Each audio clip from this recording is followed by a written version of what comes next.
आप भी अंधे 10-5 भी अंधे जग में गुरु कहलावे। मूल महल की खबर ना जाने औरों ने भरमा कि खुद का पता नहीं।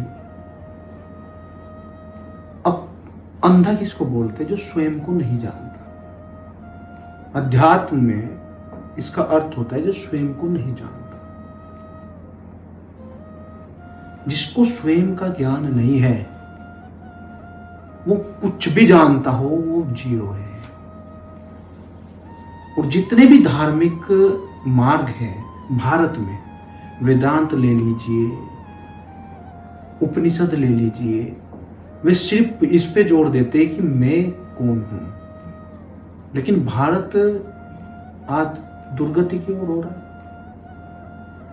बस इन्हें ये मतलब ही नहीं कि मैं कौन हूं, बस इन्हें ये मतलब है कि मेरा काम बन जाए, मेरी बीमारियां ठीक हो जाए। तो कबीर साहब वाणी में कह रहे हैं कि आप भी अंधे, कि देख रहे जगत में जितने भी लोग फिर रहे वो खुद तो अंधे। जो अंधा खुद है वो आपको रास्ता बता सकता है क्या? तो कबीर साहब कह रहे ऐसे गुरुओं से बचो, ऐसे मूर्खों से बचो जिनको खुद ही नहीं पता।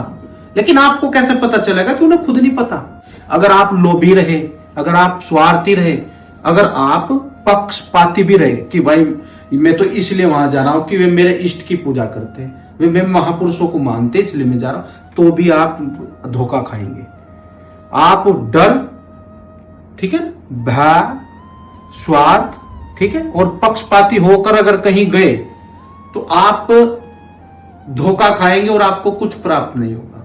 ज्ञान पक्षपाती को नहीं हो सकता, ज्ञान स्वार्थी को नहीं हो सकता, ज्ञान लोभी को नहीं हो सकता, और ज्ञान दुखी को भी नहीं हो सकता जो दुख के कारण जा रहा है इधर उधर। ज्ञान तो उसको होगा जो स्वयं ये चाहता है कि मैं ज्ञान करूं।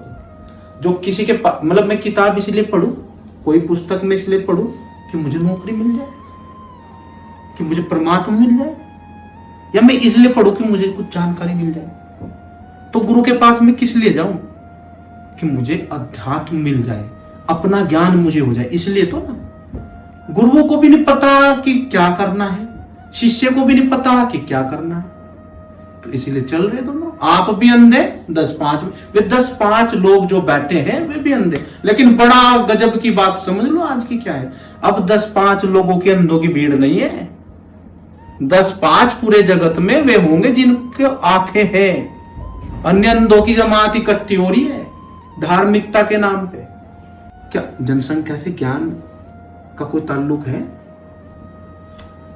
जहां पाखंड नाम की चीज होगी वहां हो सकता है कि भीड़ हो जाए, और जहां आपकी आस्था को काट दी जाए या चोट कर दी जाए, और जहां आपको ज्ञान की बात बताई जाए, जहां आपके भ्रम तोड़ दिए जाए, जहां आपके सपने तोड़ दिए जाए, जहां आपके दुखों को यह कह दिया जाए कि हाँ इलाज नहीं होगा, जहां आपको यह कह दिया जाए कि आशीर्वाद कोई काम नहीं करेगा, जहां आपको यह कह दिया जाए कि आज स्वयं आप ही को करना है, खुद को भी जानना है, वहां आएंगे क्या लोग? लोगों को चाहिए एक आश्वासन, गुरु भी आश्वासन, अरे ठीक हो जाएंगे, ठीक हो जाएंगे, आश्वासन चाहिए, क्योंकि लोग दुखी है।